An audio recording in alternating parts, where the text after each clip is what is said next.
تو کوئی پریشانی کی نہیں محسوس ہوئی اللہ کے رسول نے، آپ نے نہیں روکا۔ لیکن ہاں ایک بات جانیں، جب ایک انسان عربی زبان سے ہٹ کر کے اپنی کسی زبان میں دعا کر رہا ہے، کسی کو جھاڑ لگا رہا ہے، تو اس کے لیے یہ ضروری ہے کہ جن کلمات کا استعمال کر رہا ہے وہ کلمات مفہوم ہوں، جادو کے الفاظ نہ ہوں، طلسماتی کلمات نہ ہوں، شعبدہ بازی کے کلمات نہ ہوں، اس میں غیر اللہ سے مدد نہ مانگی گئی ہو، تو پھر حرج کی کوئی بات نہیں۔ ایک شرط کا اضافہ اور کر لو تاکہ مسئلہ واضح ہو جائے، ہم آگے بڑھیں۔ وہ شرط یہ ہے کہ جھاڑ لگانے والا اور جو لگوانے گیا ہے دونوں کا عقیدہ یہ ہونا چاہیے کہ اللہ نہ چاہے تو اس جھاڑ لگانے سے شفا حاصل ہونے والی ان آیات میں، ان دعاؤں میں تاثیر اسی صورت میں پیدا ہوگی جب اللہ کا کیا ہوگا؟ حکم ہوگا۔ اگر اللہ کا حکم نہ ہو تو پھر ایسی صورت میں کوئی چیز حاصل نہیں ہوگی۔ اگر ان شرائط کے ساتھ میرے بھائی اور دوستو کسی کو جھاڑ لگاتا ہے کوئی، یا کہ کوئی لگوانے جاتا ہے، مسلمان ہے، صاحب ایمان ہے، عقیدہ اس کا درست ہے، خرافاتی نہیں ہے، بدعتی نہیں، غیر مسلم نہیں ہے، مشرک نہیں ہے، اجڑ ٹائپ کا نہیں ہے، تو اس میں کوئی حرج کی ظاہر بات ہے۔ آپ غیر مسلم کے پاس جاؤ گے تو وہ آخر کرے گا کیا؟ وہ تو اپنے معبودوں کے مدد اور اس طرح شرکیہ کلمات کا استعمال کرے گا ہی، اس ناطے جھاڑ پھونک کے نام پر وہاں ہم نہیں جائیں گے۔ میرے بھائی اور دوستو، جھاڑ پھونک سے ہی ملتی جلتی ایک چیز ہے جو ہمارے سماج میں بہت رائج ہے، عربی زبان میں اسے کہا جاتا ہے نشرہ۔ یہ نشرہ کیا ہے؟ اگر کسی کو جادو کر دیا گیا ہو تو جادو کے توڑ کے لیے جو طریقہ استعمال کیا جاتا ہے اسے کیا کہا جاتا ہے؟ نشرہ عربی زبان میں۔ اور اللہ کے رسول صلی اللہ علیہ وسلم سے جب پوچھا گیا نشرہ کے بارے میں تو آپ صلی اللہ علیہ وسلم نے کہا ہی من عمل الشیطان، کہ یہ شیطانی عمل ہے، یہ اس میں شرک ہے، یہ مشرکانہ عمل ہے، یہ غلط ہے، باطل ہے۔ یہ جادو اردو زبان کا لفظ ہے، عربی میں اسے کیا کہتے ہیں؟ سحر۔ سحر کو سحر کیوں کہتے ہیں؟ سحر میں ہوتا کیا؟ جادو میں ہوتا کیا؟ واقع کے خلاف انسان دیکھنے لگتا ہے۔ کہتے ہیں نگاہیں مسحور ہو گئیں، یعنی جو واقع ہے اس کے برعکس آپ نظر آنے لگے، مرد عورت نظر آنے لگے، یا اس طرح سے جو حقیقت ہے حقیقت سے الٹ اگر کوئی چیز نظر آنے لگے تو کہتے ہیں لوگ کیا کر دیا گیا ہے؟ جادو۔ ہمارے معاشرے میں جادو کو لے کر کے، سحر کو لے کر کے کچھ لوگ ایسے بھی پائے جاتے ہیں جو سرے سے کہتے ہیں جادو کا وجود ہے ہی نہیں۔ حقیقت یہ ہے میرے بھائیوں کہ جادو کی ایک حقیقت ہے، جادو کا انکار سرے سے قرآن و سنت کا انکار ہے۔ جادو کی اپنی جگہ پر ایک تاثیر بھی ہے، جادو تاثیر رکھتا ہے۔ جی ہاں، صحت مند انسان بیمار ہو سکتا ہے، لیکن آپ کو یہ جاننا چاہیے کہ جادو کا سیکھنا اور جادو کا سکھانا یہ دونوں کفر ہے، اور جادو کا برتنا اور جادو کا اپنے لیے انتخاب کرنا یہ کبیرہ گناہ ہے۔ اگر کوئی شخص دشمنی میں کسی انسان کے خلاف ایسی کوئی کارروائی کرتا ہے اور اپنے آپ کو مسلمان بھی کہتا ہے تو میں کہتا ہوں ایسے انسان کا دل کیا ہو چکا ہے؟ سیاہ ہو چکا ہے۔ جی ہاں، صحیح سنن کی روایت اور صحیح روایت ہے، اگر ایک انسان کسی انسان کے خلاف دشمنی میں، عداوت میں، تعصب میں، مفاد پرستی میں کسی انسان کے خلاف جادو کراتا ہے تو ایسے انسان سے توبہ کرائی جائے گی، اگر توبہ نہیں کرتا تو اسے قتل کر دیا جائے گا۔ شریعت میں اس کے لیے یہی سزا ہے۔ صحابہ کرام رضوان اللہ علیہ مجمعین سے یہ بات ثابت ہے کہ انہوں نے جادوگروں کی ایک جماعت کو کیا کر دیا ہے؟ قتل کیا تھا۔ تو میرے بھائیو اور دوستو، میں نے آپ سے کہا کہ جادو کا سیکھنا اور سکھانا یہ کیا ہے؟ کفر ہے۔ فرشتوں کے بارے میں آتا ہے کہ وہ صاف لفظوں میں جو جادو سکھا رہے تھے کہتے تھے انما نحن فتنہ، ہم فتنہ ہیں، فلا تکفر، جادو سیکھ کر کے تم کفر کا کام نہ کرو۔ تو جادو کا سیکھنا اور سکھانا کیا ہے؟ یہ دونوں کا دونوں، سیکھنا بھی اور سکھانا بھی کیا ہے؟ کفر۔ میں نے کہا کہ جادو کی ایک تاثیر ہوتی ہے۔ جی ہاں، جادو کے ذریعہ دو انسانوں کے درمیان جدائی پیدا کی جا سکتی ہے۔ جادو کے ذریعہ ایک انسان کو خلوت پسند بنایا جا سکتا ہے۔ جادو کے ذریعہ میں نے کہا کہ کسی انسان کو بیماری لاحق ہو سکتی ہے، اور اس کا ثبوت ہے قرآن مجید کے اندر، اس کا ثبوت ہے احادیث رسول کے اندر۔ جادو اپنی تاثیر رکھتا ہے۔ حضرت موسیٰ علیہ الصلوۃ والسلام کے بارے میں قرآن مجید پڑھیے، فأوجس في نفسه خيفة موسى قلنا لا تخف إنك أنت الأعلى.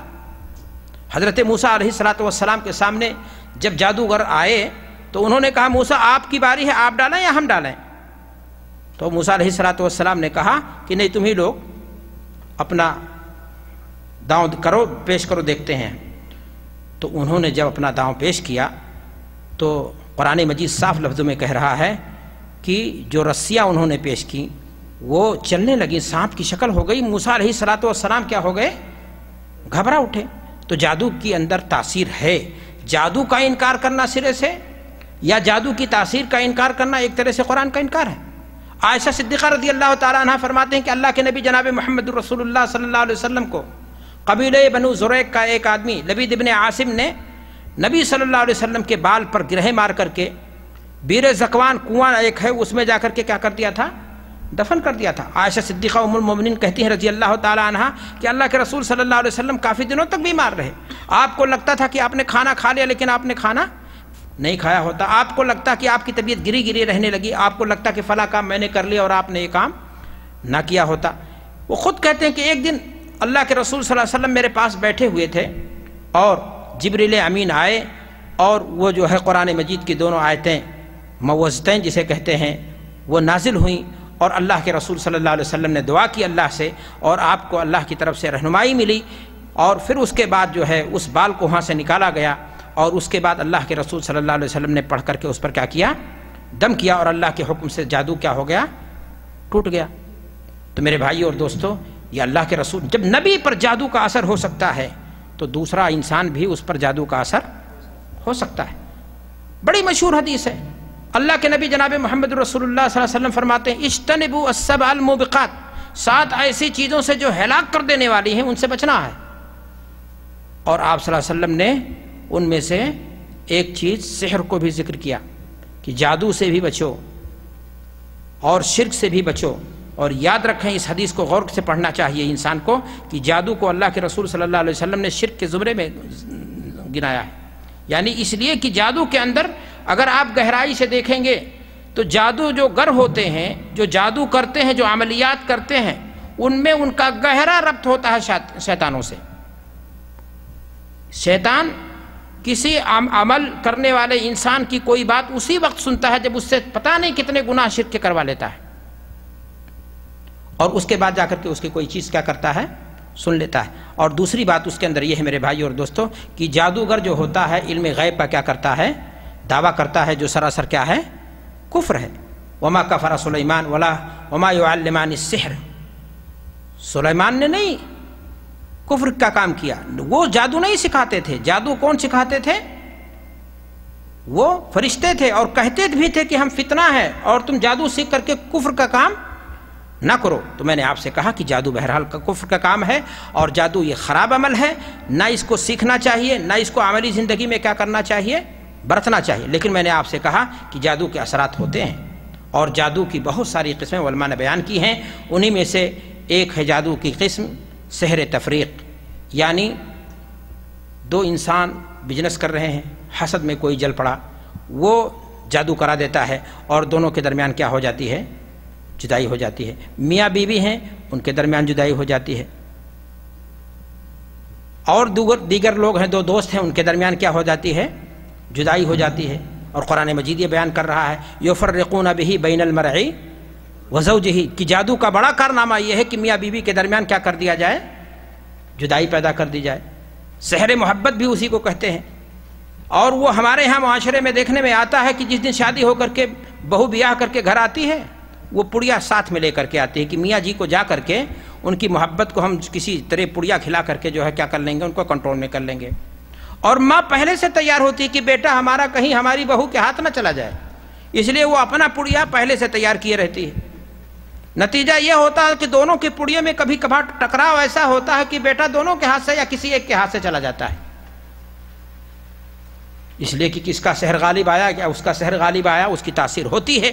میرے بھائیوں اور دوستو، یہ کافرانہ عمل ہے. ایسا نہیں کرنا چاہیے کہ کسی کی محبت کے ذریعہ کسی کی محبت کی بھیک نہیں مانگی جاتی. آپ اگر کسی سے مخلصانہ محبت کریں گے، بیوی سے محبت کریں گے، تو کیا وجہ ہے کہ وہ آپ سے محبت لیکن پڑیا کھلا کر کے شوہر کو کنٹرول میں کرو، یا بیوی کو کنٹرول میں کرو، یا ماں جو ہے اپنی بہو کو کنٹرول میں کرے، یا اپنے بیٹے کو کنٹرول کرے، یہ سارے طریقے غلط ہیں جو ہمارے سماج اور معاشرے میں یہ دین پسند طبقہ، یہ نماز اور روزے کے دعوے دار لوگ، بڑے بڑے شیخ الحدیث اس طرح کی چیزیں لکھتے ہیں، اور جس کے ذریعہ سے گھروں کو کیا کیا جا رہا ہے، خاندانوں میں تباہی لائی جا رہی ہے، سماج اور معاشرے کے اندر جو ہے فساد پھیلایا جا رہا ہے، اور اس کو کہا جا رہا ہے کہ یہ کرشمات ہیں، یہ چمتکاری ہے، یہ طلسماتی ہے، اور یہ بہت بڑا ہم دین کا کیا کر رہے ہیں، کام کر رہے ہیں۔ تو میرے بھائیوں کہ جادو کی ایک قسم ہے، جیسا کہ میں نے بتایا کہ سحر محبت ہے، سحر تفریق ہے، اور اسی طرح جادو کی ایک قسم یہ بھی ہے کہ انسان جادو کر دیتا ہے، انسان اپنی بیوی کے ساتھ انسانی تعلقات میں اسے پریشانی ہوتی ہے، بڑے نالائق لوگ ہوتے ہیں، کتنے سماج کے اندر فسادی ہوتے ہیں،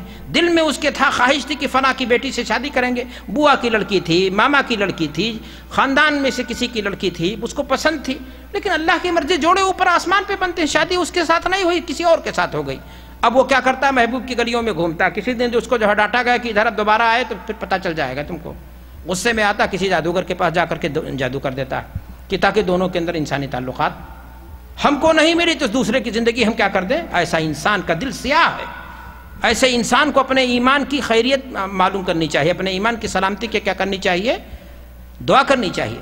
تو یہ میرے بھائی اور دوستو اس طرح ہمارے سماج اور معاشرے کے اندر آج یہ چیزیں ہیں، اور علماء بیٹھ کر کے کر رہے ہیں، پروفیشنل انداز سے کیے جا رہے ہیں، اور گھروں کو کیا کیا جا رہا ہے، اجاڑا جا رہا ہے، گھروں کو کیا کیا جا رہا ہے، تباہ کیا جا رہا ہے، گھروں کو کیا کیا جا رہا ہے، برباد۔ ایسے بھی جادو ہوتے ہیں کہ انسان پر جادو کر دیا گیا، وہ انسان آپ جو ہے لوگوں کے بیچ میں بیٹھنا ہی نہیں پسند کرتا، یا ایسا بھی جادو ہوتا ہے کہ آپ جادو کر دیجئے وہ بیمار رہنے لگتا ہے، اور بیمار رہتے رہتے اس کی موت تک واقع ہو جاتی ہے۔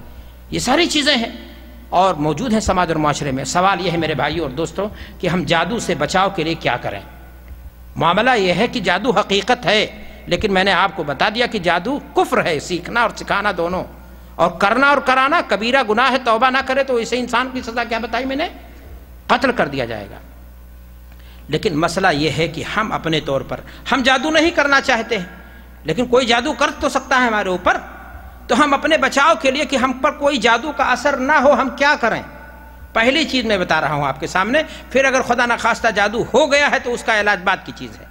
تو ہمارے اوپر جادو کی تاثیر نہ ہو ہم کیا کریں۔ آپ کو معلوم ہے صبح و شام کے اذکار، گھر سے نکلنے کی دعا، گھر میں داخل ہونے کی دعا، انسان اپنی بیوی کے پاس جائے انسانی تعلقات کے لیے تو اس وقت کی دعا کہ اس میں شیطان کا حصہ نہ ہو جائے، گاڑی آپ چالو کریں، سفر کی دعا، شام کے وقت بسترے پر جب آپ جائیں تو اللہ کے رسول کی حدیث کیا ہے کہ آیت الکرسی پڑھ کر کے جس نے جو ہے اپنے بسترے پر گیا، 2 فرشتے اللہ کی طرف سے کیا ہو جاتے ہیں اس کے لیے، کوئی جنات کوئی شیطان اس کو نقصان نہیں پہنچا۔ سورہ ملک پڑھے تو کیا فائدہ ہے، سورہ بقرہ کی آخری آیات پڑھیں تو اس کا کیا فائدہ ہے۔ تو یہ جو اذکار ہیں ایک انسان کو کوچ کی صورت میں اپنانا چاہیے، اور اگر ایک انسان مضبوط عقیدے کا ہے، مضبوط ایمان کا ہے، اور ذکر اور اذکار سے اپنی زندگی کو معمور رکھتا ہے تو انشاءاللہ جادو کا اثر اس پر اللہ کے حکم سے ہوگا ہی نہیں۔ لیکن خدا نخواستہ جیسا کہ میں نے کہا اللہ کے نبی پر ہو گیا، کہیں غفلت ہوئی اور کسی نے داؤں کر دیا اور آپ پر جادو کا اثر اگر ہو گیا تو اب آپ کیا کریں گے؟ تو کیا آپ جا کر کے اسی کی طرح جو جادو کیا کسی جادوگر کے پاس جا کر کے اس جادو کا توڑ کریں گے؟ یہی ہے نشرہ، جس کے بارے میں اللہ کے رسول صلی اللہ علیہ وسلم نے فرمایا کہ ہی من عمل الشیطان۔ جادو کا توڑ جا کر کے کسی نجوموں کے پاس، کسی کسی جادوگر کے پاس غیر شرعی طریقے پر جادو کے ذریعہ سے جادو کا توڑ کیا جائے تو یہ غیر شرعی عمل ہے، اور یہ شیطانی عمل ہے، یہ مشرکانہ عمل ہے، یہ کبیرہ گناہ ہے۔ اس سے انسان کو کیا کرنا چاہیے؟ بچنا چاہیے۔ تو پھر کیا کرنا چاہیے؟ علاج تو کیا جائے گا یا نہیں کیا جائے گا؟ علاج ہے، جادو کا بھی علاج ہے، لیکن جیسا کہ میں نے کہا جادو کی قسمیں بہت مختلف ہیں، اسی لیے علاج کے لیے بھی علماء نے مختلف آیتوں کا انتخاب جادو کے مناسبت سے مختلف آیتوں کا ذکر کیا ہے۔ شاہ ولی اللہ محدث دہلوی رحمہ اللہ نے تو 32-36 آیتیں ذکر کی ہیں، اور دیگر علماء نے بڑی بڑی کتابیں لکھی ہیں اس تعلق سے کہ فلاں قسم کا جادو ہے تو فلاں آیت پڑھیے، فلاں قسم کا جادو ہے تو فلاں چیز پڑھیے، فلاں قسم کا جادو ہے تو فلاں۔ ظاہر سی بات ہے اس محاضرے میں ساری چیز تفصیل نہیں کی جا سکتی۔ ماشاءاللہ آپ لوگ پرجوش ہیں، اس ناطے ہم بھی کچھ سنائے جا رہے ہیں الحمدللہ۔ میں نے آپ سے کیا عرض کیا کہ آخر اگر خدا نخواستہ جادو ہمارے کسی عزیز کو، ہماری کسی بہن کو، بیٹی کو، ماں کو، ہم کو، کسی کو، اللہ نہ کرے ایسا ہو، لیکن اگر خدا نخواستہ پاس پڑوس میں کسی کو اگر ایسا لاحق ہو گیا تو کیا کریں گے پھر ہم؟ ایک بنیادی بات ہم بتا رہے ہیں جو ہر قسم کے جادو میں وہ چیز مفید ہے آپ کے لیے۔ پہلی چیز یہ ہے کہ انسان کو کوشش کرنی چاہیے، اللہ سے دعا بھی کرنی چاہیے، جیسا کہ اللہ کے نبی صلی اللہ علیہ وسلم کے ساتھ ہوا تھا۔ آپ صلی اللہ علیہ وسلم نے اللہ سے دعا کی، کوشش کی۔ ہو سکتا ہے انسان خواب دیکھ لے، ہو سکتا ہے انسان کے خیال میں اللہ تعالیٰ یوں ہی الہام ڈال دے کہ کہاں کس چیز پر جادو کیا گیا ہے اور اس چیز کو کہاں دفن کیا گیا ہے یا چھپایا گیا ہے۔ اگر پتہ چل جائے تو اس چیز کو نکال کر کے اس انسان کو جلا دینا چاہیے، ضائع کر دینا چاہیے، اور اگر ضائع کر دیا، جلا دیا، تو آٹومیٹک جادو کا اثر کیا ہو جائے گا؟ ختم ہو جائے۔ جس بھی قسم کا جادو ہو، جس چیز پر کیا گیا ہو، اگر وہ چیز مل جائے۔ میں نے آپ سے ایک طریقہ بتایا کہ کیا کرے آدمی اللہ سے دعا کرے۔ ایک چیز اور بھی ہے، جس انسان پر جادو کا اثر ہے اس پر کچھ آیات ہیں، یہ انسان جو پڑھ رہا ہے اس کے تقویٰ پر بھی منحصر ہے، یہ جان لینا کہ کتنا متقی ہے، کتنا صاحب ایمان اور عقیدہ ہے۔ اگر وہ ان آیات کو پڑھ کر کے اس انسان پر دم کرے تو شیطان حاضر ہو جاتا ہے، اور شیطان جب حاضر ہو جائے تو اس سے سوال کیا جائے کہ جو جادو کیا گیا ہے یہ جادو کہاں چھپایا ہے؟ اس لیے کہ میں نے کہا یہ جو جتنے جادوگر ہوتے ہیں یہ شیطانوں کو کیا کرتے ہیں؟ پوچھتے ہیں۔ اللہ اکبر پڑھیں گے آپ کتابوں کو تو آپ حیران رہ جائیں گے، یہ انسانی پیشاب سے قرآن کی آیات تک کو لکھ ڈالتے ہیں، نعوذ باللہ۔ قرآن مجید کو اپنے پیروں سے کچل ڈالتے ہیں، پیخانہ گھر میں لے جا کر کے قرآنی آیات کی یہ کیا کرتے ہیں؟ توہین کرتے ہیں۔ تب جا کر کے شیطان کچھ ان کی باتیں سن لیتا ہے اور اس طرح سے جو ہے وہ گڑبڑ کرتا ہے، اور اس طرح لوگوں کے عقائد کے ساتھ، وہ ایمان کے ساتھ وہ کیا کرتا ہے؟ کھلواڑ کرتا ہے۔ تو میں نے کہا کہ قرآنی آیات ہیں جن کو اس پر پڑھا جائے تو وہاں جب شیطان حاضر ہو جائے تو اس سے پوچھا جائے کہ وہ چیز کہاں ہے۔ اگر وہ پتہ چل جاتا ہے، میں نے کہا پہلا اسٹیپ یہ ہے کسی بھی قسم کے جادو پر کہ اس کو کیا کرے؟ توڑ دے، پھوڑ دے، جلا دے، اور انشاءاللہ آٹومیٹک جادو کا اثر کیا ہو جائے گا؟ ختم ہو جائے گا۔ دوسرا اسٹیپ کیا ہے؟ پتہ چلنے کے لیے میں نے آپ کو 2 طریقے بتائے ہیں، اس پر آپ کو کوشش کرنی چاہیے۔ دوسرا اسٹیپ کیا ہے؟ دوسرا اسٹیپ یہ ہے کہ قرآنی آیات اور نبی صلی اللہ علیہ وسلم کی معصور دعائیں، جیسے کہ میں نے بتایا کہ حضرت جبریل امین نے خود اللہ کے رسول صلی اللہ علیہ وسلم کو جھاڑ کیا تھا، وہ دعا، اور اسی طرح سے اعوذ بکلمات اللہ التامات من غضبہ وعقابہ وشر عبادہ من ہمزات اللہ الشیطان ویحضرون، سورۃ الفاتحہ ہے، سورہ بقرہ کی آخری آیات ہیں۔ اور خاص طور سے محبت کا جو جادو جسے تیولا کہا جاتا ہے، جو میں نے آپ کو بتایا کہ بیوی کی محبت پانے کے لیے یا بیوی اپنے شوہر کی محبت پانے کے لیے یا ماں اماں جان دونوں کے بیچ میں دخل بنتی ہیں، اس قسم کا اگر ہے تو اس قسم کے جو ہے تعلق سے علماء نے ایک نسخہ بیان کیا ہے، ابن وہب نے ابن بطال سے نقل کیا ہے کہ بیر کے پتوں کو 6 پتوں کو پیس ڈالیں اور اسے اتنے پانی میں ڈال دیں جس سے جو ہے نہایا جا سکے، اور اس پر یہ چند قرآنی آیات ہیں اور بھی آیات ہیں جن کو پڑھ کر کے دم کریں۔ کتاب ہے عبدالسلام وحید بالی کی، منیر قمر کی، اور دیگر علماء نے لکھا ہے، ان آیات کو اکٹھا کر لیجئے، ان کو دیکھ کر کے بھی پڑھ سکتے ہیں، پڑھ کر کے دم کیجئے، اور اس میں سے کچھ گھونٹ پانی مریض کو جس پر جو ہے سحر کا اثر ہے، جادو کا اثر ہے، اس کو پلا دیجئے، بقیہ پانی کو اس پر کیا کریے؟ اسی سے نہلا دیجئے، اللہ کے حکم سے انشاءاللہ اسے کیا ہو جائے گی؟ شفا ملے گی۔ تو میں نے کیا کہا کہ علاج کس کے ذریعہ کیا جائے گا؟ پہلی کوشش یہ ہے کہ اس کو جلایا جائے، توڑا جائے۔ دوسری چیز یہ ہے کہ آپ قرآنی آیات کو پڑھیں۔ میں نے کہا آپ سے کہ سحر مختلف ہے، اس لیے آیات کے انتخاب میں آپ کو تھوڑی سی کیا کرنی پڑے گی؟ تدقیق کرنی پڑے گی، اور اللہ کے نبی صلی اللہ علیہ وسلم سے جو معصور دعائیں ہیں ان کو بھی ساتھ میں کیا کرنا ہوگا؟ پڑھنا ہوگا۔ ایک اسٹیپ اور بھی بتانا چاہتا ہوں۔ آپ جانتے ہیں کہ محدثین کرام نے باقاعدہ طب نبوی کے نام سے کتابیں تالیف کی، ابن قیم رحمہ اللہ کی کتاب بڑی اچھی ہے۔ تو انسان کو جب سحر ہو جاتا ہے تو اس کو جسمانی طور سے بھی وہ کمزوری آ جاتی ہے، لاغر ہو جاتا ہے، مریض ہو جاتا ہے۔ تو شہد کا کھانا ہے، فلاں چیز ہے، فلاں چیز پینے کے بعد اس طرح کی چیزیں ہیں کہ جو طب نبوی میں جو اللہ کے رسول صلی اللہ علیہ وسلم نے اپنے لیے، اپنے صحابہ کے لیے منتخب کی ہیں، اس کو بھی پڑھنا چاہیے کہ کون سی بیماری کس قسم کا سحر ہے، اور اس اعتبار سے اس کے لیے وہ چیز استعمال کرنی چاہیے، اللہ کے حکم سے اسے کیا ہوگا؟ افاقہ ہو جائے گا، اور اللہ کے حکم سے اسے کیا ہو جائے گا؟ فائدہ ہو جائے گا۔ میرے بھائی اور دوستو، آگے بڑھتے ہیں اسی پر۔ ہمارے یہاں سماج اور معاشرے کے اندر دیکھنے میں ایک بات اور آتی ہے کہ کچھ لوگ دھاگوں میں گرہ مار کر کے، جس کو گنڈا کہتے ہیں آپ، مالا کہتے ہیں آپ، عربی زبان میں اس کو حرز کہہ لیجئے، دانے ہیں اس انداز سے، اور اس کو پہنتے ہیں۔ اور مقصد کیا ہے وہاں؟ کہ جن اور بھوت پریت کے سائے سے ہم کیا رہیں؟ محفوظ رہیں، یا بیماریاں، آفتیں، اس طرح کی چیزیں ہمارے اوپر حملہ آور نہ ہوں۔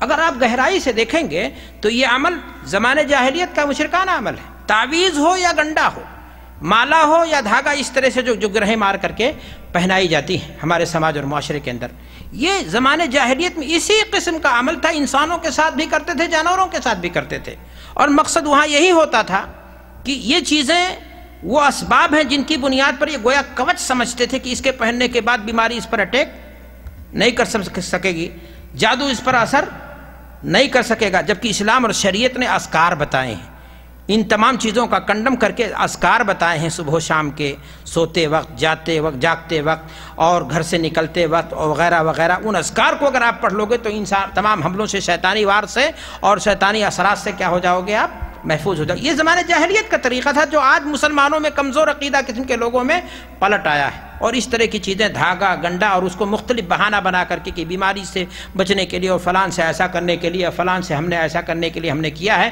جبکہ میرے بھائی اور دوستو، جب شریعت کا آپ مطالعہ کریں گے، دین کا آپ مطالعہ کریں گے، قرآن کو آپ پڑھیں گے، رسول کی حدیث کو آپ پڑھیں گے، تو پتہ یہ چلے گا کہ یہ گنڈا اور مالا، یہ جو دھاگا گانٹھ مار مار کر کے، اس میں گرہ مار کر کے، پڑھ کر کے جادو کے کلمات، شعبدہ بازی، طلسماتی کلمات کو دم کیا جاتا ہے، یہ بھی جادو کے قبیل سے ہے۔ اللہ تعالیٰ نے قرآن میں ارشاد فرمایا ہے وَمِن شَرِّ النَّفَّاثَاتِ فِي الْعُقَدِ، اللہ تعالیٰ ہمیں ان جادوگرنیوں کے شر سے بھی محفوظ رکھے جو جادو کے ذریعہ دھاگوں میں کیا کرتی ہیں؟ گرہ لگا، چاہے لگانے والی عورت ہو چاہے مرد ہو، عام طور سے یہ عورتیں لگاتی تھیں، اس ناطے ان کا کیا ہے؟ تذکرہ ہے۔ تو میرے بھائیو، اللہ کے رسول صلی اللہ علیہ وسلم نے اس کو کیا کہا ہے؟ یہ جادو کے قبیل سے ہے، اور ایسا کوئی بھی چیز یہ بطور علاج نہ دنیا میں دیکھا گیا ہے، نہ یہ چیز ہے۔ اگر کوئی کہتا ہے کہ ہم بطور علاج اس کو پہنتے ہیں تو غلط ہے۔ حضرت ابو ہریرہ رضی اللہ تعالیٰ عنہ کی حدیث ہے، حضرت رسول اکرم صلی اللہ علیہ وسلم کی حدیث، ابو ہریرہ رضی اللہ تعالیٰ عنہ فرماتے ہیں کہ اللہ کے نبی صلی اللہ علیہ وسلم نے فرمایا من عقد عقدۃ ثم نفث فیہا فقد سحر ومن سحر فقد اشرک، جس نے کسی چیز میں دھاگا لگا کر کے، کسی دھاگے میں گرہ لگا کر کے گانٹھ مارا، اور اس میں پھونک مار کر کے اس میں کیا کر دیا؟ گانٹھ لگا دیا، اس نے جادو کیا۔ اور جس نے جادو کیا اس نے کیا کیا؟ شرک کیا۔ تو یہ کیا ہو؟ یہ مشرکانہ عمل ہے، یہ شیطانی عمل ہے یا مشرکانہ عمل ہے۔ ایک مسلمان ایسا کام نہ کر سکتا، نہ پہن سکتا، نہ ایسا کر کے کسی کو گانٹھ مار کر کے دھاگے میں گرہیں لگا کر کے کسی کو دے گا۔ ایسے سارے اعمال کیا ہیں؟ جادو کے قبیل سے ہیں، اور اس سے ایک مسلمان کو کیا کرنا چاہیے؟ بچنا چاہیے۔ صحابی رسول ہیں، وہ دیکھتے ہیں ایک انسان کو کہ اس کے ہاتھ میں دھاگا ہے۔ کہا یہ کیا ہے؟ کہا یہ واہنا، یہ فلاں بیماری سے بچنے کے لیے یہ دھاگا ہے۔ وہ کہتے ہیں انزعھا فإنھا لا یزیدک الا وہنا، اس لیے کہ یہ تمہیں توہمات میں اور ڈال دے گا، فائدہ تمہارا کچھ ہونے والا اس سے نہیں ہے، تم کو اور بھی وہم کی دنیا میں، توہمات میں ڈھکیل دے گا۔ اور وہ اس کا یہ کہہ رہے ہیں، اور کہہ رہے ہیں آگے قرآن مجید کی آیت کریمہ سنا رہے ہیں کہ وَمَا يُؤْمِنُ أَكْثَرُهُمْ بِاللَّهِ إِلَّا وَهُمْ مُشْرِكُونَ، کہ لوگ اکثر اسلام لاتے ہوئے بھی مشرک ہوں گے، کہ اس لیے کہ ان کا عقیدہ اور ایمان اس طرح ہوگا، وہ گنڈے ڈنڈے اور اس طرح دھاگے مالے اور جو ہے کیا نام ہے پلیتے پہنے ہوں گے، اور اس پر ان کا ایمان اور بھروسہ ہوگا کہ آفات اور مصیبتوں سے ہمیں کیا کر دیتے ہیں؟ روک دیتے ہیں۔ جبکہ آفات اور مصیبتوں سے روکنے والی ذات کیا ہے؟ اللہ تبارک و تعالیٰ کی۔ ان چیزوں کے اندر کوئی طاقت نہیں ہے، اللہ کے حکم سے کے بغیر یہ چیزیں، کوئی چیز آپ کو فائدہ نہیں دے سکتی ہیں۔ تو آپ نے ذرا دیکھا کہ انہوں نے کہا کہ ایمان لاتے ہوئے بھی اللہ کی ذات پر لوگ کیا ہوں گے؟ شرک کی حالت میں مریں گے، وہ مشرک ہوں گے اس لیے کہ وہ ایسے کام انجام دے رہے ہوں گے۔ حضرت زینب رضی اللہ تعالی عنہا عبداللہ بن مسعود رضی اللہ تعالی عنہ کی اہلیہ ہیں۔ زینب رضی اللہ تعالی عنہ کہتے ہیں کہ عبداللہ بن مسعود کی عادت یہ تھی کہ وہ جب بھی گھر میں آتے تھے تو کھانستے تھے، نوک کرتے تھے دروازہ، تاکہ، اور یہ ہونا بھی چاہیے ادب، وہ کہتی ہیں تاکہ ہم سنبھل جائیں، کہیں ایسی کوئی چیز ناگوار وہ نہ دیکھنے جو ان کو ناپسند آ جائے، تو ایسا وہ اس لیے کرتے تھے۔ ایک مرتبہ انہوں نے ایسا کیا اور گھر میں آئے، ہمارے پاس آ کر کے بغل میں بیٹھ گئے، تو انہوں نے کیا دیکھا کہ ہم نے ایک دھاگا پہن رکھا ہے اور اس میں گانٹھ لگی ہوئی ہے۔ تو کہا یہ کیا ہے؟ کہا واہنا، بیماری سے بچنے کے لیے، فلاں بیماری سے بچنے کے لیے ہم نے اس کو پہن رکھا ہے۔ ایک عورت گھر میں بیٹھی تھی، میں نے اس کو چارپائی کے نیچے کیا کر دیا، عورتیں بڑی چالاک ہوتی ہیں، چارپائی کے نیچے دھڑاک سے ان کو کیا کر دیا، انہوں نے چھپا دیا۔ حضرت عبداللہ بن مسعود رضی اللہ تعالیٰ عنہ نے ہاتھ بڑھایا اور اس دھاگے کو توڑ کر کے پھینک دیا، کہا انزیہا، اس کو نکالو اسی وقت۔ عبداللہ کا گھر شرک سے کیا ہے؟ بری ہے۔ حضرت عبداللہ ابن مسعود نے اس دھاگے کو، اس کے پہننے کو مشرکانہ عمل قرار دیا، شرکیہ عمل قرار دیا یا نہیں؟ اور ذرا بھی توقف کیا، اس کو توڑ دیا۔ یہ ہے اعتماد اللہ کی ذات پر، اور یہ ہے خرافات سے اپنے آپ کو بچانے کا، اپنے گھر کو بچانے کا طریقہ، کہ انہوں نے فوراً بی بی کے گردن سے اس چیز کو نکال کر کے، توڑ کر کے کیا کر دیا، پھینک دیا۔ میرے بھائی اور دوستو، افسوس کی بات ہے آج ہمارے سماج اور معاشرے کے اندر ایک چیز نہیں، ہزاروں چیزیں ہیں جو خرافات کے نام پر پائی جاتی ہیں۔ کچھ لوگ جو ہے پیتل کی منری، لوہے کی منری پہنے رہتے ہیں، رنگ، اور وہ جب اس کو پہنے رکھتے ہیں، ان کو کہہ دو نکال دو اس کو، تو وہ نکالنے کو تیار نہیں ہو، ہاں بالکل نہیں۔ کیا ہوا؟ ابھی مصیبت آ جائے گی، اور اگر ایسا عقیدہ ہے تو یہ شرک اکبر تک پہنچ جائے گا، اس لیے کہ وہ سمجھتا ہے کہ اس کے نکلتے ہی بیماری اس پر کیا ہو جائے گی، آسیبی کیفیات اس پر کیا ہو جائیں گی، ٹوٹ پڑیں گے۔ اللہ کے نبی جناب محمد رسول اللہ صلی اللہ علیہ وسلم کی حدیث ہے، اللہ کے رسول صلی اللہ علیہ وسلم کے صحابی کہتے ہیں کہ ہم نے دیکھا ایک انسان کو رنگ پہنے ہوئے تھا، تو اللہ کے رسول صلی اللہ علیہ وسلم نے اس کو کہا نکالو، اور اگر نہیں نکالتے ہو تو تم کو اس سے فائدہ کچھ ہونے والا نہیں ہے۔ تو آپ ذرا دیکھیں کہ اللہ کے نبی صلی اللہ علیہ وسلم اس طرح کی چیزوں کا کیا کر رہے ہیں، انکار کر رہے ہیں۔ افسوس کی بات ہے کہ ایک مسلمان جس کا عقیدہ اللہ کی ذات پر، جس کا عقیدہ ہے کہ نفع نقصان کا مالک کون ہے، اللہ تبارک و تعالیٰ، بیماری اس کے حکم سے آتی ہے، شفا بھی اسی کے حکم سے ملتی ہے۔ آج انسان تو انسان، آج انسانوں نے جانوروں کو بھی نہیں بخشا، جانوروں کو بھی نہیں بخشا۔ جی ہاں، آپ دیکھیں جانوروں کو، آج ہمارے یہاں کچھوے کا کھوپڑا، کس کا دھاگا اور کس کا گنڈا، اور نہ معلوم کیا کیا چیزیں ہم لوگ پہنائے رہتے ہیں۔ یہ سارے اعمال اگر آپ دیکھیں گے تو زمانے جاہلیت کے ہیں۔ حضرت رسول اکرم صلی اللہ علیہ وسلم صحابی رسول ہیں رویفہ رضی اللہ تعالیٰ عنہ، حضرت رویفہ رضی اللہ تعالیٰ عنہ کو کہتے ہیں اللہ کے رسول صلی اللہ علیہ وسلم لعل الحیات تطول بک یا رویفہ، کہ اے رویفہ تمہاری زندگی اللہ کرے دراز ہو، اور تم جب زندہ رہنا، تمہاری زندگی دراز ہوگی تو لوگوں کو خبر دے دینا کہ جس نے پرانے تانت کے دھاگے کو، جس نے کسی جانور کے گردن میں باندھا، اور یا داڑھی میں اس نے کیا لگائی، گرہ لگائی، یا استنجا بیرجین و عظم، یا ہڈی سے یا گوبر سے اس نے کیا کیا، استنجا کیا، فإن محمدًا بریء منہ، تو محمد صلی اللہ علیہ وسلم اس سے کیا ہیں، بری ہیں۔ اللہ کے نبی جناب محمد رسول اللہ صلی اللہ علیہ وسلم نے فرمایا کہ جانوروں کے گردن میں پرانے تانت کا دھاگا یہ باندھنا، یہ زمانے جاہلیت سے کس کی عادت تھی، مشرکین مکہ کی عادت تھی۔ آج ہمارے یہاں دیکھنے میں آتا ہے کہ ایک ڈرائیور ہے اپنے گاڑی پر لگا دے گا جوتے چپل لگا دے گا، کہے گا بری نظر والے تیرا منہ کالا، اس کا عمل کالا ہے۔ آج ماؤں کو دیکھ لیجئے، بچے کو ساجیں گے، نہلائیں گے، سنواریں گے، کاجل لگائیں گے، اس کے بعد اس کی اڑی میں یا کہیں ایسے مار دیں گے ٹکا، یہ ہندوانہ رسم ہے۔ اللہ کے رسول صلی اللہ علیہ وسلم نے یہ طریقہ نہیں بتایا ہے میرے بھائی۔ ایک عورت حضرت عائشہ صدیقہ رضی اللہ تعالیٰ عنہ کے پاس لے کر کے ایک بچے کو آئی دعا کرانے کے لیے۔ حضرت عائشہ صدیقہ رضی اللہ تعالیٰ عنہ نے، بچہ آدمی لیتا ہے کہ لاؤ اپنے ہاتھ میں لے لیتی ہوں، پھر اس کے بعد دعا کرتی ہوں۔ جب انہوں نے اپنے ہاتھ سے سنبھالا بچے کو، تو سنبھالنے میں چھورا اور چموٹا جو نائی وغیرہ چمڑے کا استعمال کرتے ہیں وہ گرا، تو کہا یہ کیا ہے، تکیہ کے نیچے چھپا رکھا، کہا بس ایسے رکھ رکھا ہے کہ اس کو شیطانی آسیبی کیفیات نہ ہو۔ تو انہوں نے ڈانٹا، کہا اللہ کے رسول صلی اللہ علیہ وسلم اس سے کیا کرتے تھے، منع کرتے تھے. آج ہمارے یہاں جا کر کے دیکھیے, بچہ پیدا ہوا ہے, اس کے تکیے کے نیچے چمڑے کا چموٹا ڈال دیں گے کسی نائی کا, اور چھورا ڈال دیں گے, اور فلاں ڈال دیں گے, اس طرح کی چیزیں کر. یہ سارے کے سارے طریقے زمانے جاہلیت کے آج ہمارے ہندوؤں کے ہاں بھی پایا جاتا ہے, برادران وطن کے ہاں بھی پایا جاتا ہے, لیکن ایک مسلمان کے ہاں میرے بھائیوں اور دوستوں ایسا کوئی عمل نہیں ہونا چاہیے. سماج اور معاشرے کی سچائی یہ ہے کہ آج ہمارے معاشرے کا ایک بڑا طبقہ نجومیوں اور کاہنوں کے پاس بھی جاتا ہے, دست شناسوں کے پاس جاتا ہے. کتنے لوگ ہیں جو ٹیلی ویژن چینلوں پر بیٹھ کر کے کہتے ہیں ہاتھ کی لکیریں بولتی ہیں, قسمت کا پتہ دیتی ہیں, کچھ نہیں کرتی ہیں. وہ خالی دھندا کرتا ہے اور شیروانی پہن کر کے امت کو بیوقوف بنانے کا کام کرتا ہے, اپنی جیب بھرتا ہے.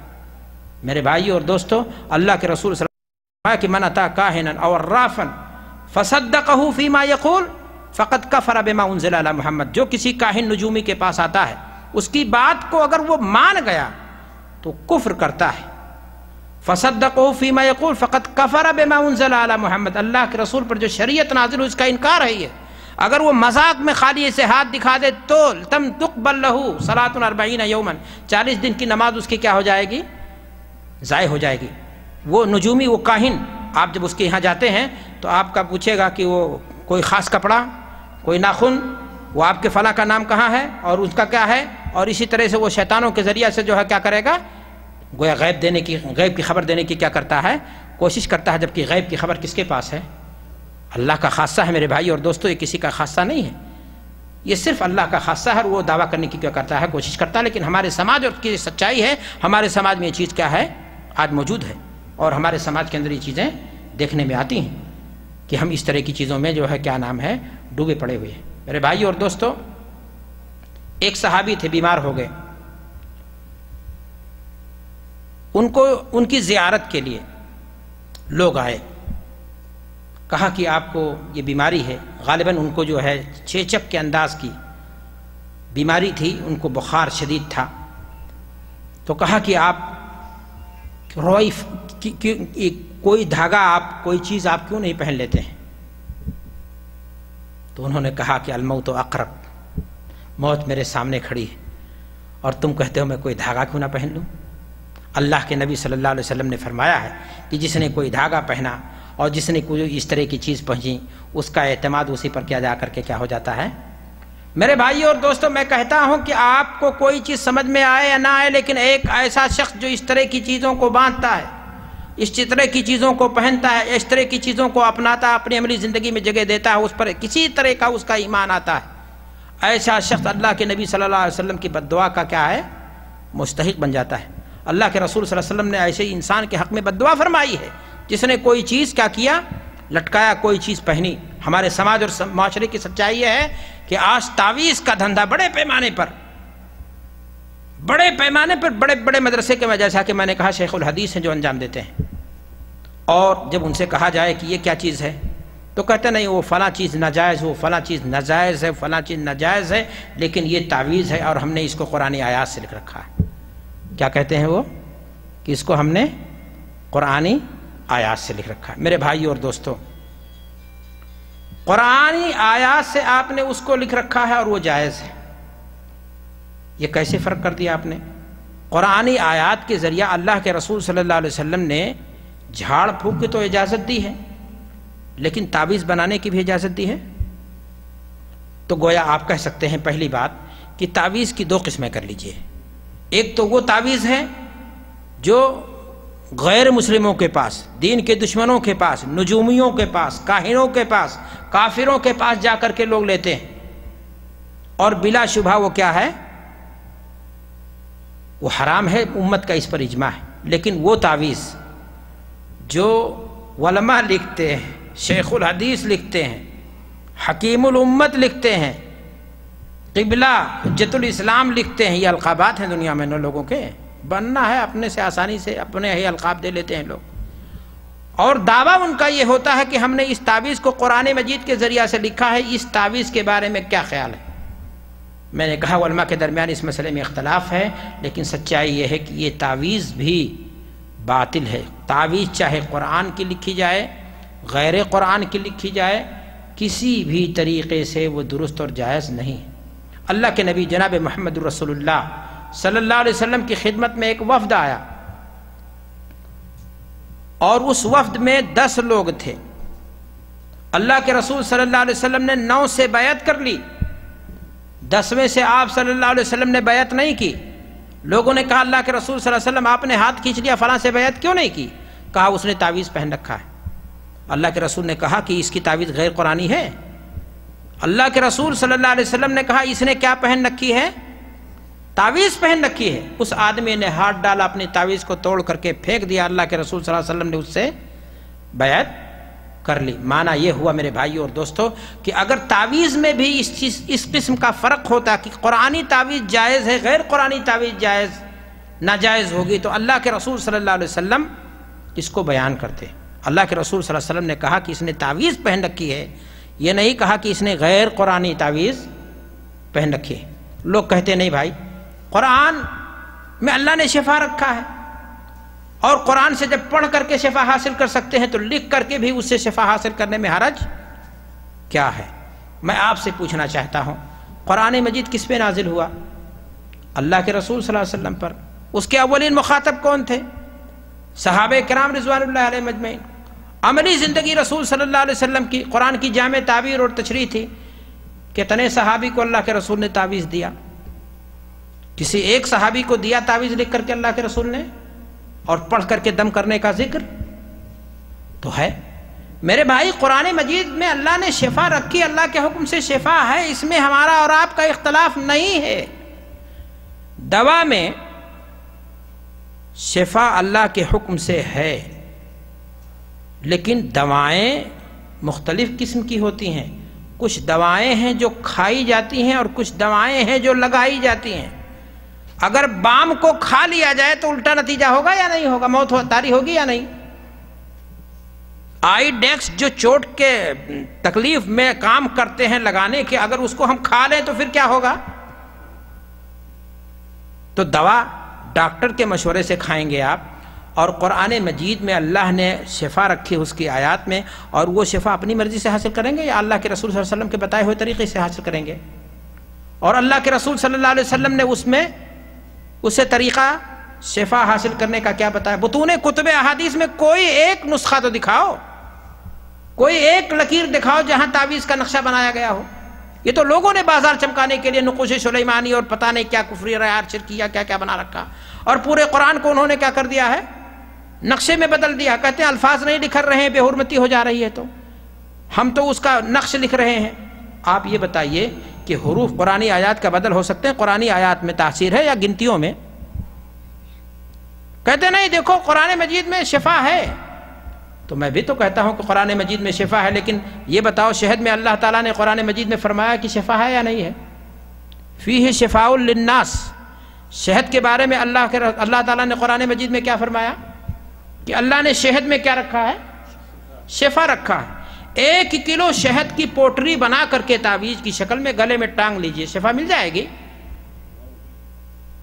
تو شہد کو کھانے پر شفا آپ کو ملے گی یا لٹکانے پر؟ قرآن مجید کو پڑھا جائے تب شیطان بھگتا ہے یا قرآن رکھ دینے سے بھگتا ہے؟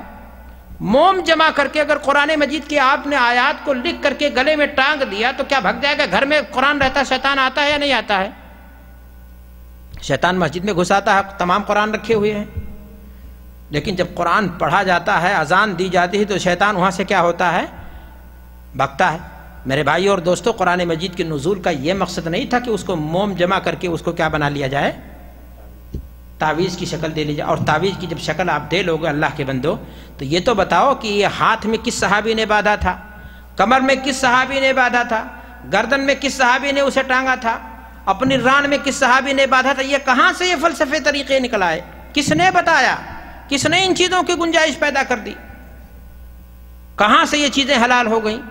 اور پھر یہ بتائیے کہ اگر آپ کے کہنے کے مطابق واقعی معنی میں آپ نے اس میں قرآن لکھا ہے تو کیا اس کی وہی جگہ ہے کہ عورت مہینے سے گزر رہی اس کی کمر میں وہ تعویذ باندھ دی جائے؟ آپ سوئے ہوئے ہیں، تعویذ آپ کے گلے میں ہے، اور آپ کے سونے کے بعد وہ تعویذ آپ کس طرح سے اس کی بے حرمتی کر رہے ہیں؟ آپ پہنے ہیں، آپ جو ہے حمام میں جاتے ہیں، کیا وہی اس قرآن مجید کی آیت کی جگہ ہے؟ میرے بھائیو اور دوستو یہ یقینی بات ہے کہ لوگوں نے قرآن کی تعویذ کے نام پر لوگوں نے اپنے دھندے کو چمکانے کی کوشش کی. شریعت میں اس کی بھی کوئی گنجائش نہیں ہے۔ بہت سارے اشکالات ان لوگوں کے ہاں ہیں جو بیان کرنے کی کوشش کرتے، جیسا کہ میں نے ایک بات کہی کہ یہ کہتے ہیں کہ قرآن مجید میں اللہ نے شفا رکھی ہے، اور میں نے بتایا کہ شفا رکھی ہے، اس میں ہمارا اور آپ کا کوئی اختلاف نہیں ہے، لیکن شفا قرآن مجید کی آیات سے حاصل کرنے کا طریقہ نبی کریم صلی اللہ علیہ وسلم نے اور آپ کے صحابہ نے جو بیان کیا ہے وہ یہ نہیں ہے۔ تو شفا کا طریقہ کیسے حاصل کیا جائے؟ دوا ڈاکٹر کے مشورے سے کھائی جاتی ہے، اپنے مرضی سے جو دوا کھائے گا اس کو ریئیکشن کر جائے گی دوا۔ دوسری بات کہتے نہیں ہم نے حدیث میں دلیل ڈھونڈ لی ہے، اور حدیث میں اس طرح کی دلیلیں موجود ہیں جس سے پتہ چلتا ہے کہ قرآنی آیات کی تعویذ درست ہے۔ کیا دلیل ہے؟ حضرت عبداللہ بن عمر رضی اللہ تعالی عنہ اپنے بچوں کے لیے تعویذ لکھتے تھے۔ میرے بھائیو اور دوستو، عمر بن شعیب عن ابیہ عن جدہ سے ایک روایت آتی ہے، اور اس کا مرفوع ٹکڑا علماء نے اس کو صحیح قرار دیا ہے کہ اللہ کے رسول صلی اللہ علیہ وسلم نے حدیث کے اندر یہ فرمایا، حدیث کیا پوری سنیں، کہ اگر کوئی شخص نیند کی حالت میں ڈر جائے،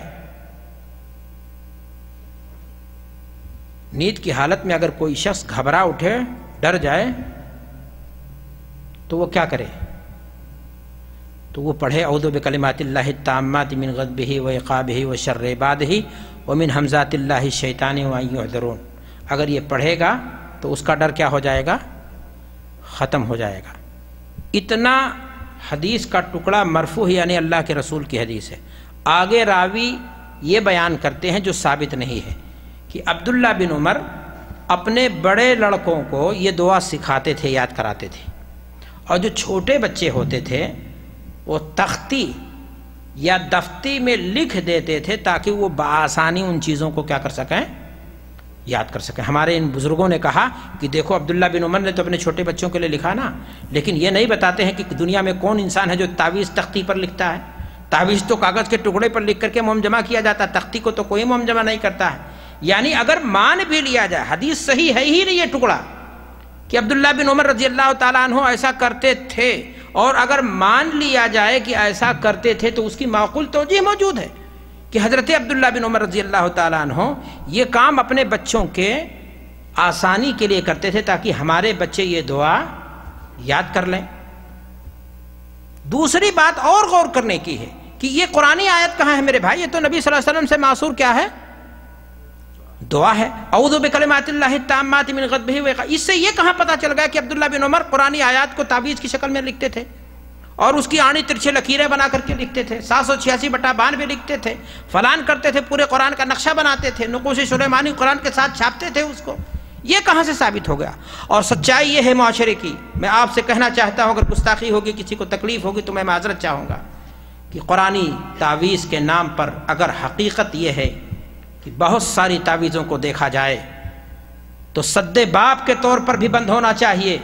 قرآنی تعویذ کے نام پر جو لوگ تعویذیں لکھتے ہیں، سچائی یہ ہے کہ 99% اس میں خرافات بکنے والے ہیں، وہ قرآن کی آیات لکھنے والے نہیں ہوتے ہیں۔ بہت بڑے حکیم الامت کے تعلق سے کہا جاتا ہے تعویذ کشتہ حیات، موت کو مات دینے والی تعویذ کسی نے لکھا تھا کسی کے لیے، اور اس کا بڑا کمال کے ساتھ ذکر کیا جاتا ہے کہ کوئی معتقدن تھی، کوئی عورت تھی، وہ بھی ہندو مسلمان نہیں، اس کا شوہر آیا حضرت کے پاس، کہا کہ میری اہلیہ کو بچہ پیدا ہوتا ہے، مر جاتا ہے، آپ کوئی تعویذ دے دیجئے کہ بعد تولد میرا بچہ سلامت رہے۔ اب آپ بتائیں موت سے لڑنے کے لیے کوئی تعویذ ہوتی ہے؟ حضرت فرما رہے ہیں کہ فلانے بزرگ نے تعویذ دی اس کو، اور اس نے بزرگ نے یہ کہا تھا کہ بچہ جب پیدا ہو جائے، ابھی تو عورت کو یہاں باندھو، بچہ جب پیدا ہو جائے تو اس کو فلاں جگہ باندھ دینا۔ بچہ پیدا ہوا، باندھا گیا ان کے حسب ارشاد، اور بچہ 17-16 سال کی عمر میں ہو گیا، اور ایک دن نہانے گیا تالاب میں، اس کے ساتھی تھے، منچلے تھے، کہا کیا باندھ رکھا ہے یار؟ ارے کہا مت چھوڑ، مت چھو اس کو، مت چھو، بڑا خطرناک معاملہ ہے یہ میری موت اور زندگی کا مسئلہ۔ ان لوگوں نے کہا یار تماشا مت کر، ادھر دیکھا کیا ہے۔ کھولا جب ان لوگوں نے تو اس میں لکھا تھا اڑائے بھونیسری ساون، اس کی ماں کا نام کیا تھا؟ بھونیسری۔ مولوی صاحب نے لکھا کیا تھا؟ اڑائے بھونیسری ساون، ساون مزہ نہ دے گا جو کیا مزہ نہ دے، گانے بنتے ہیں، اڑاوے بھونیسری ساون۔ اب آپ بتائیں ذرا کہ اس کلمے میں نہ تو یہ حدیث ہے، نہ قرآن ہے، نہ نبی کی معصور دعا ہے، کون سی تاثیر تھی اڑائے بھونیسری ساون کہ وہ پیدا بھی بچہ سلامت ہو رہا ہے، اور وہ بچہ اس تعویذ کی بدولت زندہ بھی بچ رہا ہے، موت بھی اس سے دور بھاگ رہی ہے۔ اور جب ان بچوں نے حماقت کی، کہا یہ جا رہا کہ جب ان لوگوں نے تعویذ کو کھول کر کے دیکھا اور دیکھا یہ الفاظ لکھے ہیں تو پھینک دیا، اور وہ گیا ندی اس تالاب میں نہانے کے لیے، اسی دن ڈوب کر کے کیا ہو گیا، وہ بڑے فخر سے بیان کیا جا رہا اپنے بزرگ کی کرامت کو کہ ان کی تعویذیں کتنی کارآمد ہوا کرتی تھی۔ یہ ہے تعویذ کا کمال۔ یہ بڑے بڑے شیخ الحدیثوں کی تعویذ کا حال ہے جو قرآن کے نام پر تعویذ کا دندہ کرتے ہیں۔ ہمارے معاشرے کے اندر ایسے لوگ بھی ہیں جو بڑی آسانی سے کہہ دیتے ہیں مولانا سوال یہ ہے کہ آپ کہتے ہیں کہ قرآن مجید کی تعویذ غلط ہے، لیکن ہم نے تو دیکھا فلاں کو بہت زبردست اس کو جیسے بھی کیفیت تھی، جنات اس کو پریشان کرتے تھے، ایسا تھا میاں اس کا پریشان فلاں یہ وہ، اور وہ تو مسئلہ حل ہو گیا۔ تو ہم یہ دیکھ رہے ہیں کہ اگر یہ تعویذیں غلط ہیں اور ان کا استعمال غلط ہے تو پھر فائدہ کیسے حاصل ہو جاتا ہے؟ ہمیں تو فائدہ حاصل ہو گیا، وہ فلاں کو بچہ ولاد مل گیا اور فلاں کو یہ چیز حاصل ہو گئی اور فلاں کو یہ چیز حاصل ہو گئی۔ آپ کہہ رہے ہیں یہ چیزیں غلط ہیں، اگر غلط ہیں تو پھر چیزیں مقصد کیسے حاصل ہو جاتا ہے؟ میرے بھائی اور دوستو، اصول فقہ کا ایک قاعدہ بیان کر دیتا ہوں، 2 منٹ اور لوں گا صاحب۔ اصول فقہ کا ایک قاعدہ بیان کر دیتا ہوں، الغایہ لا تبرر الاصول۔ مقصد کے حاصل ہو جانے سے وہ چیز صحیح ثابت ہو جائے کہ یہ چیز جو آپ کہہ رہے ہیں کہ میرا مقصد تو حاصل ہوگا، اس ناطے یہ چیز کیا ہے، درست ہے، یہ قاعدہ درست نہیں ہے میرے بھائی۔ اگر آپ یہی کہو گے تو ہندو اپنے دیوی دیوتاؤں کے اوپر جا کر کے وہ پتھر پر جا کر کے دودھ چڑھاتا ہے اور وہ کہتا ہمارا مقصد کیا ہو گیا، حاصل ہو گیا۔ وہ شیو کے لنگ کی جا کر کے پوجا کرتا ہے، اس کے ارد گرد اپنی جوان بیٹی کو جس کی کوکھ ہری نہیں ہوتی ہے، اس کا عقیدہ ہے کہ اگر وہ وہاں چکر کاٹے اس انداز سے، وہ ننگا بابا کے سامنے جا کر کے ہاتھ جوڑتی ہے، اس کی شرمگاہ پر دودھ چڑھاتی ہے یا کیا کرتی ہے، خرافات، اور وہ کہتی ہے کہ ہمارا مقصد کیا ہو گیا، حاصل ہو گیا۔ تو اس کا بھی اگر مقصد حاصل ہو جاتا تو وہ کہے کہ ہمارا دین ہمارا دھرم یہ درست ہے۔ سوال اس بات کا نہیں کہ آپ کا مقصد حاصل ہو گیا جو آپ چاہ رہے تھے، سوال یہ ہے کہ جو کام آپ کر رہے ہو کتاب کی کسوٹی پر، وہ معیار پر وہ صحیح ہے یا نہیں ہے۔ اللہ کے رسول صلی اللہ علیہ وسلم نے حدیثیں بیان کی ہیں، صحابہ نے اسے نقل کیا ہے۔ حدیث کی کس کتاب میں تعویذ کا کوئی نقشہ موجود ہے؟ لے دے کر کے عبداللہ بن عمر سے کہا جاتا ہے کہ اپنے بچوں کے لیے لکھ دیتے تھے تو اس کو کہا تعویذ بنا دیتے تھے، لکھتے دعا تھے، کہا گیا نہیں قرآنی آیات جائز ہو گئی۔ ڈوبنے والوں کو تنکے کا کیا ہوتا ہے، سہارا ہوتا ہے۔ میرے بھائیوں، بیماریاں تو اس وقت اور زیادہ تھی، اس وقت تو میڈیکل بھی نہیں تھا، اس وقت تو جو ہے کیا نام ہے، اتنا زیادہ جو ہے دنیا میں ہاسپٹلز نہیں تھے۔ تو اور اللہ کے رسول صلی اللہ علیہ وسلم نے اپنے صحابہ کے لیے جو نسخے تجویز کیے تھے، اس کو علماء دین نے طب نبوی کی شکل میں آج جو ہے کیا نام ہے، مختلف کتابیں ہمارے سامنے ہیں۔ کسی بھی کتاب کے اندر باقاعدہ ہر حدیث کی کتاب میں جو ہے طب نبوی کا ایک باب ہے، کسی بھی حدیث کی کتاب میں کوئی نقشہ موجود ہے تعویذ کا جو اللہ کے رسول صلی اللہ علیہ وسلم نے اپنے صحابہ کو سکھایا ہو؟ نہیں۔ میرے بھائی اور دوستو، یہ سارے اعمال چاہے موگے کا ہو، چاہے دھاگے کا ہو، چاہے گرہوں کا ہو، چاہے تعویذ کا ہو، چاہے گنڈوں کا ہو، چاہے مالوں کا ہو، چاہے پلیتوں کا ہو، یہ جو کچھ آج ہمارے معاشرے اور سماج میں ہے، یقین مانیں یہ ہمارے ایمانی غیرت کا سودا کرتے ہیں، ہمارے عقائد کو کمزور کرتے ہیں، ہمیں توہمات اور خرافات کے دلدل میں ڈھکیل دیتے ہیں۔ ایک مسلمان کا عقیدہ اللہ کی ذات میں ہوتا ہے کہ نفع اور نقصان کا مالک کون ہے، اور ایک مسلمان کو اپنے عقیدے کی دولت کو انگوٹھی کے نگینے کی طرح صاف رکھنا چاہیے۔ موت اور زندگی کا ایک وقت متعین ہے، بیماری سے اگر شفا اللہ کی مرضی ہوگی تو حاصل ہوگی، ہمیں جائز طریقے سے علاج حاصل کے لیے کوشش کرنے میں کوئی حرج کی بات نہیں ہے، لیکن میرے بھائیوں، ہم بیماری سے شفا پا جائیں، چاہے جیسے پا جائیں، چاہے اپنے عقیدے کا سودا ہو جائے، یہ بہت بڑی محرومی ہے۔ اللہ تعالی ہمارے عقائد کی حفاظت فرمائے اور ہمارے ایمان کو محفوظ رکھے اور ہمیں ایسی بیماری میں نہ مبتلا کرے جہاں ہم ایسی آزمائش میں مبتلا ہو جائیں۔ رب کریم ہم میں سے جو بیمار ہیں ان کو شفا دے دے، ہم میں سے جن کے عقائد کمزور ہیں رب کریم تو انہیں توبے کی توفیق دے، اپنے عقائد کی اصلاح، ہم سب کو اپنے عقائد کی اصلاح کی توفیق دے۔ اللہ العالمین ہمیں مضبوطی کے ساتھ ایمان پر قائم و دائم رکھ۔ وآخر دعوانا الحمدللہ رب العالمین، والسلام علیکم ورحمۃ اللہ وبرکاتہ۔